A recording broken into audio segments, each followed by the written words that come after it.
প্রিয় দর্শক, Walton smart fridge presents TVS ইনসাইটে আপনাদের সবাইকে স্বাগত জানাচ্ছি। আমি সাজ্জাদুর রহমান।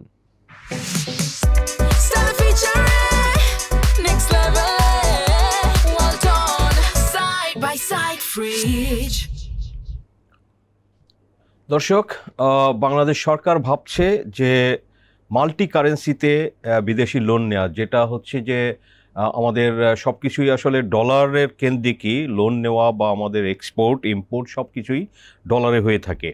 তো ইআরডি সম্প্রতি একটা তারা বিশ্লেষণ করেছে, সেখানে দেখেছে যে ডলারের পরিবর্তে যদি অন্য কারেন্সিতেও লোন নেওয়া হয়, মানে একটা লোনই আসলে মাল্টি কারেন্সিতে নেওয়া যেতে পারে। তো মাল্টি কারেন্সিতে লোন নেওয়া বা ডলারের পরিবর্তে ইউয়ানে লোন নেওয়া, তো সেখানে বাংলাদেশের আসলে বড় একটা অংশ রিপেমেন্টে পরিশোধের ক্ষেত্রে কিন্তু বাংলাদেশের সাশ্রয় হয় বলে ইআরডি কিন্তু তাদের এরকম অ্যানালাইসিসে পেয়েছে। এবং এই বিষয়টি নিয়ে আজকে টিভিএসে লিড রিপোর্ট পাবলিশ হয়েছে। রিপোর্টটি করেছেন টিভিএসের সিনিয়র করেসপন্ডেন্ট সাইফুদ্দিন সাইফ। তো সাইফের সাথে আমরা এই বিষয়টি নিয়ে আলোচনা করব এবং আপনাদের সঙ্গে শেয়ার করব। সাইফ, স্বাগতম আপনাকে। আপনাকে স্বাগতম। প্রথমে হচ্ছে যে এই ইআরডি যে বিশ্লেষণটি এখন কেন করলো, এটা একটা প্রশ্ন। কোন পরিস্থিতিতে আসলে সরকার মাল্টি কারেন্সি ঋণের কথা ভাবতে শুরু করেছে? আমাদের যদি আমরা দেখি, আপনি ইউক্রেন রাশিয়া যুদ্ধের পরে দেখা যাচ্ছে যে ওখানে হচ্ছে সুপার রেটটা অনেক বেড়ে যায়। ডলারের যে ঋণটা আপনার নিয়ে ওটা সুপার হিসেব করা হয়, তখন সুপার রেট অ্যারাউন্ড 5% বেড়ে যায়। তখন হচ্ছে আপনার সরকার হচ্ছে পরীক্ষামূলকভাবে এটা ইন্টারন্যাশনালিও এইটা তখন হচ্ছে চর্চা করা হয়েছিল, আপনার মানে উচ্চ সুদটাকে মানে এড়িয়ে যাওয়ার জন্য আপনার কারেন্সিটা চেঞ্জ করে ফেলে। কারেন্সি আমি ডলারের পরিবর্তে আমি জাপানি ইয়েনে নিলাম, যেটা আমরাও নিয়েছিলাম এরকম বেশ কয়েকটা ঋণ, বিশেষ করে বাজেট সাপোর্ট। তখন দেখা যাচ্ছে সুপার রেট হচ্ছে আমার 5% সুদ দিতে হচ্ছে, স্পিড মিল এটা আরো বেশি 6-7। আমি যেটাতে জাপানি মুদ্রায় নিচ্ছি, টোনাতে নিচ্ছি, তখন এটা হচ্ছে আমার মানে 1-2%-এর মধ্যে কিংবা আরো ফিক্সড। ওটা ছিল তখন হচ্ছে আমরা ওয়ার্ল্ড ব্যাংকের কিংবা ধরেন AIB ঋণের ক্ষেত্রে, বাজার সাপোর্টের ক্ষেত্রে আমরা এইটা নিয়েছিলাম। কিন্তু রিসেন্টলি হচ্ছে আপনার AIB এবং হচ্ছে NDB তাদের নতুন যে অপশন, ওরা হচ্ছে একই প্রজেক্টে আপনি মাল্টি কারেন্সি ঋণ নেওয়ার সুযোগ রাখছে, যেখানে হচ্ছে আপনার ডলারের পাশাপাশি ইউরোতে আপনি জাপানি ইয়েন কিংবা চাইনিজ মুদ্রা আরএমবিতে আপনি নিতে পারবেন। এরকম লোন কি নিয়েছে বাংলাদেশ? হ্যাঁ, বাংলাদেশে গত বছর একটা নিয়েছিল এবং এই বছর একটা নিয়েছে। গত বছর ছিল একটা, গত বছর না 2024-এ? না, গত বছর হচ্ছে একটা প্রজেক্ট নিয়েছে, ওটা হচ্ছে আপনার পিজিসিবির একটা সঞ্চালন লাইন, চট্টগ্রাম এবং কালিয়াকৈর যে সঞ্চালন লাইনটা, ওখানে 3টে কারেন্সিতে প্রিন্টটা নিয়েছিল। আর এই বছর হচ্ছে এনডিবির একটা লোন, এটা হচ্ছে ওয়াসার একটা প্রজেক্টে 320 মিলিয়ন মাল্টি কারেন্সিতে নিবে, মানে এটা চুক্তি করছে এখন পর্যন্ত। এটা সুবিধা হচ্ছে আপনার মাল্টি কারেন্সিতে ঋণ নিলে হচ্ছে আপনার ডলার রেট তো এখনো পর্যন্ত আপনি যদি দেখেন, মানে আপনার 3.67 এরকম সুপার রেটটা।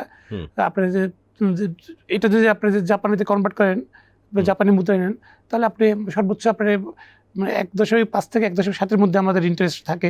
আরএমবিতে নিলে এটা হচ্ছে 2.5% থাকে। তার মানে আমি অনেক কম সুদে পাচ্ছি, রিপেমেন্টের চাপও কমে। মানে ইআরডি যেটা আপনি বললেন, একটা অ্যানালাইসিস করে দেখলো, 2024 সালে একটা ঋণ নিয়েছিল, এটা হচ্ছে বাজেট সাপোর্ট 399 মিলিয়ন। ওখানে রিপেমেন্ট প্রেশারটা কেমন থাকবে বিভিন্ন মুদ্রায়, তো ওটা ছিল জাপানি ইয়েনে নেওয়া ঋণ। তো ওটা দেখা যাচ্ছে ডলারে যদি নেওয়া হয়, রিপেমেন্ট হচ্ছে আপনার 694 মিলিয়ন, মানে 399 মিলিয়ন হচ্ছে যে আমার লোন আসল পে করতে এটা সুদ এবং আসল মিলে 694 মিলিয়ন করতে হবে ডলারে নিলে। ইউয়ানে আপনার ইয়েনে যদি নেন আপনি, এটা 492, মানে জাপানি মুদ্রায়। আর যদি তার মানে $202 মিলিয়ন কম লাগছে এখানে। হ্যাঁ, আর চাইনিজ নিলে এটা কম, 562 মিলিয়ন, তারপরে এটাও কম। সেখানেও তাহলে $132 মিলিয়ন কম পড়তেছে। ইআরডি বলতেছে আমরা শুধু এই কারেন্সি চেঞ্জ করার কারণে আমরা 40 থেকে 50% পর্যন্ত আপনার ইয়েটা কমাতে পারতেছি, রিপেমেন্টটা কমাতে পারতেছি। এটা হচ্ছে এই যে হিসাবটা সেভিংস এর বা কোন কারেন্সিতে নিলে কত, এই হিসাবটা আসলে কিভাবে করা হয়েছে? আপনার মানে ডলার তো হচ্ছে আপনার এটাতে ইজি হিসাব করা হচ্ছে সুপার রেটে, মানে সুপার রেটটা এখন কত, ওটা এটার সাথে কিছু স্প্রেড যোগ করে ওরা তখন বলছিল এটা মানে স্প্রেড সহ 5%-এর মধ্যে থাকে। আপনার টোনা হিসাবটা, টোনাতে এখন কম 1 এরকম %। তো ওইটার সাথে স্প্রেড যোগ করে আপনার মানে 2-এর নিচে 1.7 পর্যন্ত ওটা উঠবে। একইভাবে টোনা রেটও খুবই কম, মানে ডলার রেট তো এখন উচ্চ একদম পুরা হ্যাঁ, দীর্ঘদিন ডলার ধরে। রেটটা তো কমে, এই যে সোফার রেট ধরেন যেটা আপনি রাশিয়া ইউক্রেন যুদ্ধের পরে 5-এর উপরে গিয়েছিল, তো সেই সোফার রেটটা এখন অ্যারাউন্ড 3%। এখন কমতেছে না, এখনো 3.6 লাস্ট যেটা 3.6। যে ঋণগুলো এখন এটা তো ধরেন যুদ্ধ শুরুর আগে, রাশিয়ার যুদ্ধ শুরুর আগে এটা কিন্তু লেস দেন 1% ছিল। আপনার সুপারের আমি যখন যুদ্ধ শুরুর আগে এটা হচ্ছে 1%-এর কম ছিল। হ্যাঁ, সেটাই বলছি, অনেক দিন ধরে যে 1%-এর কম ছিল। তো এটা যে ভবিষ্যতেও যাবে না, ভবিষ্যতে যদি 1% হয় সোফার রেট, তো তাহলে ডলারের লোনটা নেওয়া কি ধরেন যে জাপানি ইয়েনে বা আরএমবিতে নেওয়া, সেটা তো একটা ফিক্স থাকবে যে ওকে 2% বা 3%, 2.5% একটা ফিক্সড।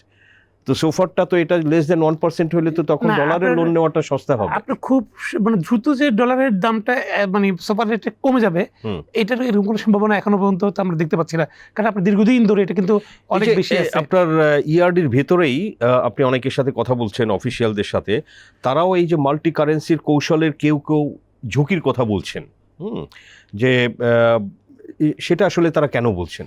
ঝুঁকির কথা বলতেছে হচ্ছে আমাদের এখন এই যে আমি একটা যেটা বললাম যে সোফার রেট কমে গেলে আমাদের তো ডলারের লোনটা সস্তা হয়ে যাবে দেন ইএন অর আরএমবি, এটা হয়তো একটা কারণ হতে পারে। আর কি আছে? আমাদের বাস্কেটটা হচ্ছে আমরা যেহেতু আমদানি রপ্তানি বেশিরভাগই হচ্ছে ডলারে করি, আমাদের হচ্ছে কারেন্সি বাস্কেটে ডলারটা হচ্ছে আমাদের শক্তিশালী, আমাদের পরিশোধ করতে সুবিধা।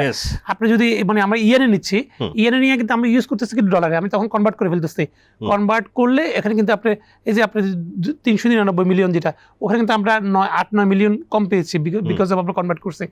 আবার যখন আমরা পরিশোধ করতে যাব তখনও তো হচ্ছে যেহেতু আমাদের বাস্কেটে অন্য মুদ্রা কারেন্সি খুব কম থাকে, যে কারণে হচ্ছে আমরা আবার ওই টাকাটা ওই ডলার কিনে আবার দিতে হবে অন্য কারেন্সি, তখন ওখানে আবার কারেন্সির একটা বাড়ার ঝুঁকি আছে, এটা একটা ফ্যাক্টর।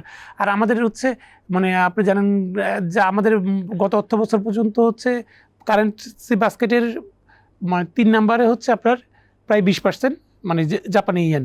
তো কোনো ইয়েডি কর্মকর্তা বলতে যাচ্ছে আপনি যদি এটা যদি আপনার ইয়েনটা যদি আরো বেড়ে যায় এবং হচ্ছে কখনো যদি ইয়েন ডলার এগেনস্টে ইয়েনের দামটা বাড়ে, সেই ক্ষেত্রে তো আমরা রিপেমেন্ট অনেক বেশি বেড়ে যাবে কিংবা চাপটা বাড়বে, এটা হচ্ছে কেউ কেউ বলে। কিন্তু আবার অর্থনীতিবিদরাও কেউ কেউ বলতেছে আপনার প্রথমত হচ্ছে 3টা কারেন্সি নিলে আপনি একই প্রজেক্টে 3টা কারেন্সি নিচ্ছেন, ঝুঁকিটা কিছুটা কমে যাচ্ছে। একদম একেবারে উচ্চ 3 ধরনের একটা মিক্সিং এর কারণে হেজিংটা একটু হচ্ছে, সুবিধা হচ্ছে। একটার দাম, ডলারের দাম বেড়ে গেলে দেখা গেল যে আমার আরেকটা অংশ ইয়েনে বা আরএমবিতে আছে, সেই ক্ষেত্রে ঝুঁকিটা, এটা আমার ঝুঁকিটা হচ্ছে আমার জন্য কম থাকে। আর 2 নম্বর হচ্ছে আমাদের যদি আমরা ঠিকমতো ম্যানেজমেন্টটা করতে পারি, হ্যাঁ এক্সপার্টরা বলতেছে, এবং আমরা যদি বুঝতে পারি আমরা রিপেমেন্টটা হচ্ছে কখন দিতে হবে, তো ওই অনুযায়ী যে আমরা বাস্কেটটাকে আমাদের বৈচিত্র্য রাখতে পারি, সেক্ষেত্রে এটা আমাদের জন্য খুব বেশি ঝুঁকি হবে না, বরং আমাদের জন্য সুবিধা হবে। এটা কোনো এক্সপার্ট এটাও বলতে যাচ্ছেন।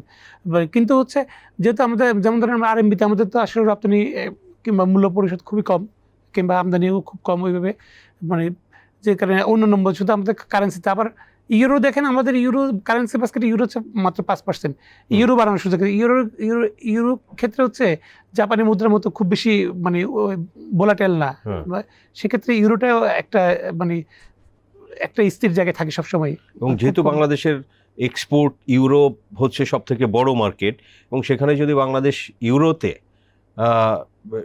আলটিমেটলি সেলটা তো ইউরোতে হয়, কিন্তু প্রফিটটা আনার সময় ইউরো থেকে ডলারে কনভার্ট করে আনতে হয়, সেখানেও কিন্তু ব্যবসায়ীদের এক ধরনের এই কনভার্সন লস হয়। তো এই যে এটা রিলেটেড কোশ্চেন যে আমাদের যেহেতু এক্সপোর্ট আর্নিং ডলারে, তো আমরা যদি ধরেন যে ইয়েন, ইউয়ান এই ধরনের কারেন্সিতে আমরা লোন নেই, তো সেটা কি আমাদের পরিশোধে তো এক ধরনের চাপ সৃষ্টি করতে পারে না? না, আপনার প্রথমত হচ্ছে আমাদের কারেন্সিতে বাস্কেটে আপনার সব ধরনের মুদ্রা থাকাটা আমাদের জন্য ঝুঁকি কম, ভালো। এটা আমাদের জন্য পরবর্তী পরিশোধ করে, যেমন আমাদের যদি সব ধরনের বাস্কেট থাকে পর্যাপ্ত থাকে, এখন আমি কম ইন্টারেস্টে আমি লোনটা দিতে পারতেছি, আমি ডলারে না নিয়ে আমরা ইয়েনে নিলাম, তো পরবর্তী পরিশোধে আমাদের কোনো ঝুঁকি থাকবে না। যেহেতু আমরা হচ্ছে একটা বাস্কেটের উপরে নির্ভরশীল, ডলারের উপরে নির্ভরশীল, সেহেতু হচ্ছে আমাদের জন্য একটু পরবর্তী পরিশোধে যেহেতু আমাদের আবার মানে কারেন্সি এক্সচেঞ্জ করার কারণে এটা হচ্ছে আমাদের বাড়তি কিছু দিতে হয়, বাড়তি কিছু মূল্য লস্ট দিতে হয়, যে কারণে কিন্তু আমাদের যে বাস্কেটটা যে অ্যাভেলেবেল বৈচিত্র্য থাকে, অনেকগুলো কারেন্সিতে পরিপূর্ণ থাকে, সেক্ষেত্রে কিন্তু আমাদের জন্য এটা ভালো। মানে এই Okay. ধরনের ইআরডি তাদের এই বিশ্লেষণ আরেকটা কথা বলেছে যে তাদের কারেন্সি সেন্সিটিভিটি অ্যানালাইসিস ও সিনারিও মডেলিং এর সক্ষমতা বাড়াতে হবে। এই সক্ষমতা এখন কোথায় আছে, আসলে ঘাটতিটা কোথায়?